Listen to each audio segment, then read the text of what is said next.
E vamos a mais um dos vídeos de resumos da história, falando agora da Guerra Fria e da nova ordem mundial que surgiu após a Segunda Guerra Mundial. O governo de Joseph Stalin, receoso que a União Soviética pudesse ser mais uma vez invadida, passou a exercer um rígido controle sobre os países do leste europeu que estavam sob o seu guarda-chuva, ao não recuar dos acordos de Potsdam. Em 5 de março de 1946, o ex-primeiro-ministro inglês Winston Churchill declarou que uma cortina de ferro descia sobre o leste europeu e manifestou duras críticas à União Soviética. Em março de 1947, o presidente estadunidense pronunciou um discurso que fundamentou a chamada Doutrina Truman. Para ele, o mundo estava dividido entre o capitalista democrático e livre, liderado pelos Estados Unidos, e o comunista e tirânico, liderado pela União Soviética.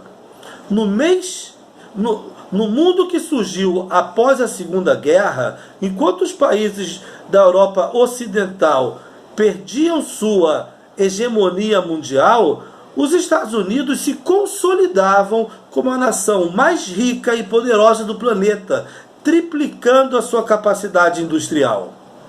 Ao final da guerra, os países europeus estavam com suas economias abaladas, finanças exauridas e populações empobrecidas. A Inglaterra e a França saíram muito fragilizadas do conflito, e a Itália e a Alemanha estavam completamente arruinadas. A nova ordem mundial exigia o fortalecimento das economias europeias e a criação de mecanismos de controle de capitais, e por isso, em 1944, os representantes de 44 países, incluindo o Brasil, aprovaram um acordo, Bretton Woods, que estabeleceu o dólar como moeda internacional e criou o Fundo Monetário Internacional, o FMI, e o Banco Mundial, o BERD.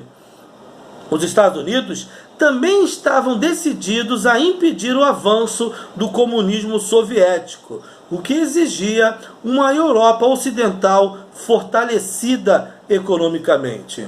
Assim, em julho de 1947, o secretário de Estado americano, George Marshall, anunciou o Plano Marshall, pelo qual os Estados Unidos concederiam empréstimos a juros baixos ou doações aos países europeus.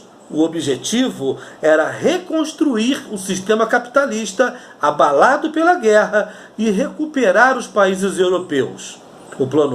Com o Plano Marshall, os países comunistas perderam força na Europa Ocidental e acabaram derrotados nas eleições parlamentares durante a aplicação do plano. Entre 1948 e 1961, os Estados Unidos transferiram cerca de 13 bilhões de dólares para o continente europeu. E a mesma política foi estendida ao Japão para dificultar a expansão do comunismo chinês após a Revolução Cultural de Mao Tse-tung em 1949, recuperando a economia japonesa para impedir esse avanço. A doutrina Truman, o Plano Marshall e a reconstrução do Japão fizeram parte de um processo, o de formação de um bloco político, econômico, diplomático e militar que pudesse fazer frente à União Soviética e à China. O governo soviético reagiu ao Plano Marshall criando o Conselho de Ajuda Mútua Econômica, o Comecon, em 1949, com o objetivo de criar um mercado comum entre a União Soviética e os países do leste europeu. No mesmo ano de 1949, os Estados Unidos, o Canadá e os países do leste ocidental da Europa Ocidental, assinaram um acordo militar que resultou na fundação da Organização do Tratado do Atlântico Norte, a famosa OTAN. A União Soviética reagiu à OTAN em 1955, com a criação de um acordo militar que unia, sob a sua liderança, a Albânia, a Alemanha Oriental, a Bulgária, a Polônia, a Tchecoslováquia, a Romênia e a Hungria. Era o Pacto de Varsóvia. A Iugoslávia, apesar de comunista, não estava alinhada com a União Soviética e manteve-se independente de Moscou, sob o protesto dos países do leste europeu.